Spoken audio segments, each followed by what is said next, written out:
Welcome to the channel. Today we are going to explore how to enable zoom in the Dolphin browser on your mobile device. Many users find it difficult to zoom on certain websites, but Dolphin allows you to force enable this feature. First, open the Dolphin browser on your mobile device.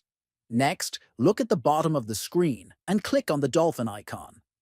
Then, in the menu that appears, find and click on the Settings icon. After that, click on Advanced Settings to see more detailed options. Next, in the Advanced Settings, scroll down to find a setting related to page zoom.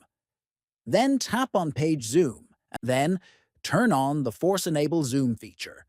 This will allow you to zoom on any website, even those that normally restrict zooming.